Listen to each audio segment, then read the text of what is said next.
Hello and welcome.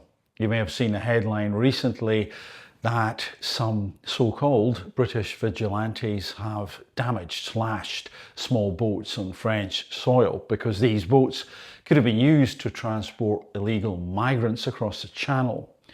You may be appalled at that, you may applaud that, but I don't think you and me and most other people can be remotely surprised.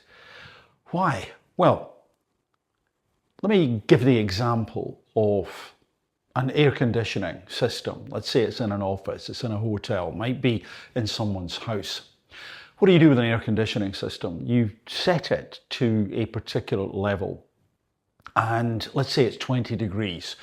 If the temperature gets too high, the sensor will pick that up and send a signal to the controller to open a window or put the cooling system on.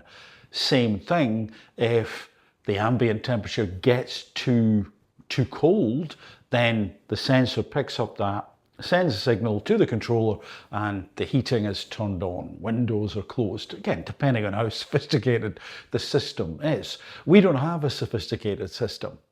We have a sensor. The sensor is the population, and they're sensing the cultural and emotional temperature of the nation. And they are sending a signal to the controller, the government. But the government seems to not be picking up that signal at all, either because of incompetence or deliberately, or a combination. Instead, the controller, the government, is putting up a display that says 20 degrees, and yet the sensor, the population, is saying no, it's about 40 degrees. It's uncomfortable. This doesn't feel right. You need to do something about this. You need to cool things down. And it's not happening. It's not happening remotely. In fact, you could argue that that sensor from the company who have provided the equipment, the controller, essentially is being deliberately obtuse, being deliberately obscure.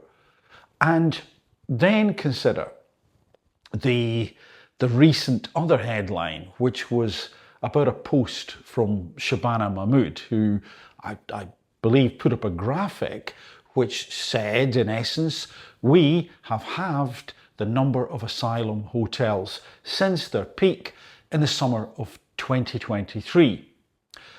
However, BBC Verify, yes, I know it's an oxymoron, BBC Verify have pointed out that, well, yeah, but hold on, the number of asylum hotels was 213 when Labour came into power in July 2024.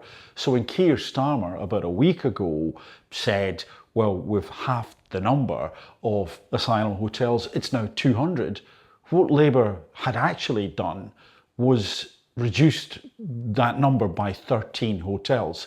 Most of the heavy lifting had been done under the Tory regime.